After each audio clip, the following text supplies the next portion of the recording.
भोग जो होते हैं ना, भोग भोग एक ऐसी चीज है जो बड़ी से बड़ी शक्ति को अपने पास लाके खड़ा कर सकती है कुछ ही सेकंड्स के अंदर। अगर आपका दिया गया भोग सही देवता तक सही तरीके से पहुंच जाए तो उस देवता की कृपा आपको मिलेगी ही मिलेगी, इस चीज की पूरी गारंटी है। ठीक है। और अगर आपका जो भी भोग है वो अगर किसी नेगेटिविटी के पास पहुंच जाए तो कैसे आपके द्वारा की गई पूजा पाठ जब तप साधनाएं और दिया गया भोग आपका नुकसान करता है, ये भी आप लोग देखेंगे। ठीक है। आज इस वीडियो के अंदर मैं आपको बताने वाला हूं भोग के बारे में, जो कि कई प्रकार के होते हैं और कौन सा भोग कितना इफेक्टिव होता है, इन चीजों के बारे में हम लोग इस वीडियो के अंदर डिस्कस करने वाले हैं। अगर आप पूजा पाठ करने वाले हैं, जब तप साधनाएं करने वाले हैं, या फिर एक नॉर्मल घर पर पूजा पाठ करते हैं, या फिर एक बहुत बड़े साधक हैं, तो भोग किस तरीके से काम करते हैं ये आप लोगों को पता होना चाहिए। और इस वीडियो में मैं आज आपको इन सब चीजों के बारे में बताने वाला हूँ। ठीक है। तो चैनल पर अगर आप नए हैं तो इस चैनल को सब्सक्राइब कर लीजिएगा, वीडियो अच्छी लगे तो इसे लाइक कीजिएगा, और अगर आपका कोई क्वेश्चन हो तो मुझे कमेंट्स कर कर बताइएगा। सबसे पहले मैं आपको एक चीज बताता हूँ कि बचपन से आपने एक चीज देखी होगी कि जब भी पूजा पाठ करते हैं, है ना, तो हमारे घर में बचपन से एक भोग रखा जाता है। भोग कई बार मिश्री का होता है, कई बार इलायची का भोग होता है, कई बार लौंग का भोग होता है, कई बार कोई मिठाई होती है, मखाने होते हैं, पतासे होते हैं। इस तरह की कोई भी ऐसी चीज जो छोटी हो, मीठी हो, उसे मंदिर में हम लोग रख देते हैं। ठीक है। तो ये हो गया पहली तरह का भोग।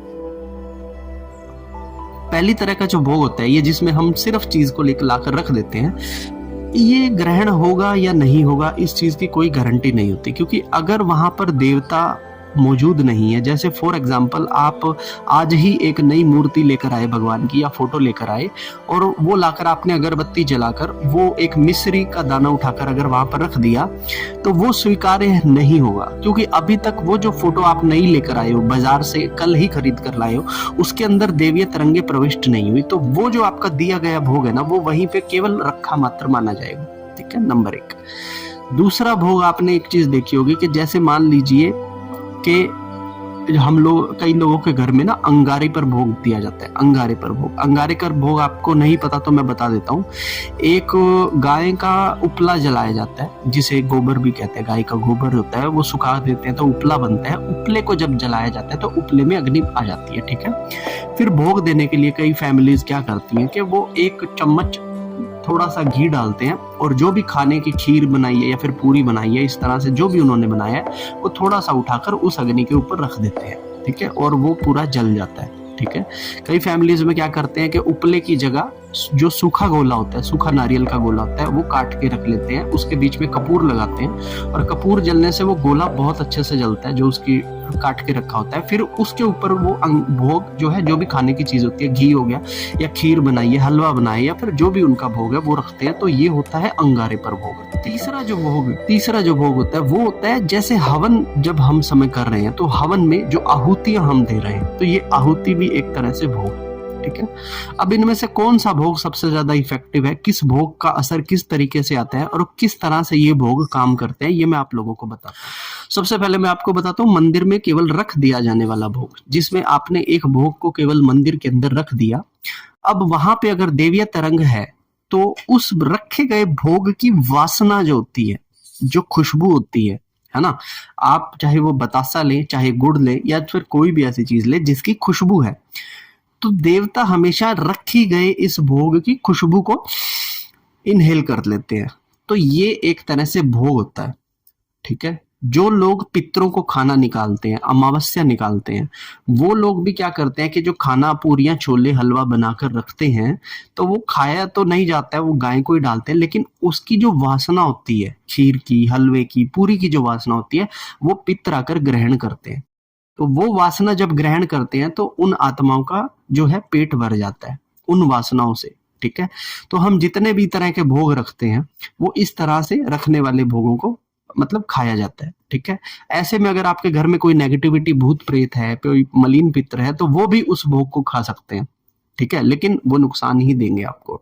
दूसरी चीज, थोड़ा सा पावरफुल भोग होता है जो अंगारे पर भोग दिया जाता है। अंगारे पर भोग जैसे दिया जाता है, अब वो किस तरह से वर्क करता है वो समझिए। जैसे मान लीजिए कि लौंग का भोग देना है अंगारे के ऊपर, तो अंगारा जब जलाते हैं, एक अग्नि जब जलती है, तो सबसे पहले हम क्या करते हैं, घी डालते हैं। थोड़ा सा घी डालने से, घी जब जलता है अग्नि पे गिर के, तो एक बहुत ही सुंदर जो है खुशबू निकलती है घी की, ठीक है। फिर उसके बाद हम 2 लौंग उठाकर उस अग्नि पर रखते हैं, या फिर जो भी आपने हलवा पूरी छोले खीर बनाई है वो सब उठाकर उस अग्नि पे रखते हैं, और अग्नि की वजह से कुछ ही देर में वो जो रखा गया भोग है वो जलने लगता है, ठीक है। तो जब भोग जलता है अंगारे के ऊपर, तो उस जलने वाले भोग से एक धुआं निकलता है। तो हमारे जो देवीय शक्तियां होती हैं, ये उस धुएं को इनहेल कर लेती हैं। ये खुशबू का धुआं जो निकल रहा है, खाने के जलने से जो धुआं निकल रहा है, इसको इनहेल कर लेती हैं, जिस तरह से वो मतलब कि संतुष्ट हो जाती हैं इस तरह की खुशबू को लेकर। तो कई ऐसी फैमिलीज में कुल देवी को या फिर अमावस पूर्णिमा पे अंगारे पर भोग देने का ट्रेंड है, ठीक है। तो अगर आप भी अंगारे पर भोग देते तो इस तरीके से भोग दिया जाता है। अंगारे पर दिया जाने वाला भोग नॉर्मल भोग से बहुत ताकतवर होता है, ठीक है। अगर कोई नेगेटिविटी से लेना शुरू कर दे तो बहुत जल्दी उसको ये पावर मिलती है, ठीक है। तो इसलिए कंफर्म कीजिएगा कि अगर आपके घर पे पितृ दोष नहीं है, कुल देवी देवता का दोष नहीं है, किसी को प्रेत बाधा नहीं है, तो ही आप ये भोग दीजिएगा। अगर आप एक भक्त हैं या फिर आप दरबार लगाते तो ही आप ये भोग दीजिएगा। अगर आप इनमें से कुछ भी नहीं है, आपके घर में भी दोष है, किसी को प्रेत बाधा भी है, तो इस भोग को कृपया करके बंद कर दीजिएगा। क्योंकि आप तो देवता को भोग दे रहे हैं, लेकिन देवता वहां ना होने की वजह से नेगेटिविटी उस भोग के उस धुएं को इनहेल कर लेती है और नेगेटिविटी की ताकत 100 गुना बढ़ जाती है, ठीक है। तीसरा जो भोग होता है वो होता है आहुतियों के रूप में हवन के अंदर। हवन कुंड के अंदर जिस समय हम अग्नि को प्रविष्ट करते हैं, ठीक है, तो अग्नि देवता, हवन देवता भी बोलूंगा मैं उन्हें, तो अग्नि देवता जब वहां पर होते हैं, तो अग्नि देवता जो शास्त्रों में जिस तरीके से बताया गया कि जैसे अग्नि देवता हवन देवता जो है, ठीक है, हवन देवता के अंदर जब भी हम उनकी पत्नी स्वाहा करके, है ना, स्वाहा करके जब हम कोई भी आहुति, कोई मंत्र पढ़कर, किसी देवता का नाम पढ़कर स्वाहा करके जब हम कोई आहुति देते हैं, तो वो जो स्वाहा हम कर रहे हैं, वो जो स्वाहा से डाला गया जो भोग है ना, वो जलने के बाद देवता ग्रहण करते हैं, या फिर उस समय हवन कुंड के ऊपर जो शक्तियां उस समय विराजित होती हैं, वो उस हवन को, उसको जो भोग डाला है उसको ग्रहण करती है। तो इसीलिए कहते हैं कि 108 आहुतियों का हवन करना है, या फिर 2 माला का हवन करना है। इस तरह से 1 माला, 2 माला, 10 माला, 11 माला तक का आप हवन कर सकते हैं, और उसके अंदर आप सामग्री ले सकते हैं। सामग्री के अंदर बहुत सारी अलग अलग देवताओं के हिसाब से अलग अलग सामग्री का चुनाव आप लोग कर सकते हैं, ठीक है। सबसे ज्यादा अधिक पावरफुल अगर कोई मतलब भोग है तो वो हवन के भोग को कहा गया, क्योंकि हवन के अंदर हम प्रॉपर तरीके से गणेश जी को याद कर कर, इंद्र जी को याद कर कर, अपने इष्ट देव कुल देवी को याद करने के बाद जो भी जिस भी देवता का हवन कर रहे हैं उसके मंत्रों के जाप करने के साथ साथ स्वाहा करते हुए हम लोग आहुतियां जो है प्रविष्ट कराते हैं अग्नि में। और जैसे जैसे स्वाहा के साथ ये प्रविष्ट होती हैं, तो जो स्वाहा देवी है वो हमारे भोग को क्या करती हैं, हमारे देवताओं तक पहुंचाती हैं, ठीक है ना। तो सबसे ज्यादा इफेक्टिव भोग ये भोग होता है। तो आप जब भी हवन क्रिया करें तो सबसे पहले तो आप हवन करना सीखें, ठीक है। बिना बात अपने घर से हवन मत करें, क्योंकि आपको नहीं पता कि हवन की कुछ विधियां होती है ना। कैसे हवन में त्रिदेवों से पहले पूछा जाता है कि भाई हमें आज्ञा दीजिए हवन करने की। गणेश जी से कहा जाता है कि हमारे हवन की त्रुटियों को क्षमा कर इसमें आकर विराजिए। उसके बाद अग्निदेव से प्रार्थना की जाती है कि हमारे हवन कुंड में विराजिए, है ना। और फिर इस तरह से अपने कुल देवी देवता का भोग देते हुए, स्थानीय देवी देवता का, अपने गुरु के नाम का आहुतियां डालने के बाद आप अपना न्यास करते हुए फिर अपने मंत्र का जो भोग है वो हवन कुंड के अंदर डालते हैं। तो आपके पास ये सब कुछ अच्छे से होना चाहिए, आपका हाथ में जल लेकर पूरे तरीके से संकल्प होना चाहिए, उसके बाद आपको हवन करना चाहिए, ठीक है। तो हवन में जब आप आहुतियां डालेंगे तो आपको बहुत अच्छा फल मिलेगा उस हवन का, और बहुत अच्छे तरीके से वो ताकत आपके लिए काम करेगी, ठीक है। तो ये 3 तरह के जो मुख्य भोग होते हैं। इनके सिवा कई और भी तरह के भोग होते हैं, जैसे जल में कुछ चीजें जो प्रवाहित की जाती है वो भी एक तरह का भोग होता है, ठीक है। दूसरा भोग जो होता है जो हमारे से उतार कर, एंटी क्लॉक किसी चीज को घुमाकर और जब उसे उतार कर रखा जाता है, तो वो भी एक तरह का भोग होता है, ठीक है ना। और तिलांजलि देकर भी हम जो है भोग करते हैं कुछ चीजों को, है ना।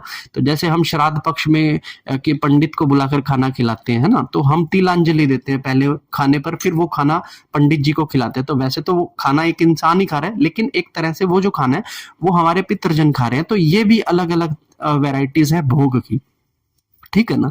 तो भोग सिस्टम बहुत जरूरी है साधनाओं के अंदर, सिंपल पूजा के अंदर। और आशा करता हूं कि आप इस वीडियो से जाने होंगे कि भोग किस तरह से काम करता है और आपको किस तरह से भोग देना है, ये भी आप लोगों को पता लगा होगा, ठीक है। तो अगर आपको इससे रिलेटेड और भी कोई कमेंट्स अगर आप पूछना चाहते हैं तो कमेंट्स बॉक्स में जाकर मुझे अपना क्वेश्चन लिख कर दे दीजिए, या फिर मेरे इंस्टाग्राम पर जाकर आप मुझे डीएम कर सकते हैं, ठीक है। और अगर आप मेरे चैनल पर नए हैं तो इसे सब्सक्राइब कर सकते हैं। मैं मिलता हूं आपको अगले वीडियो के अंदर, तब तक के लिए हर हर महादेव।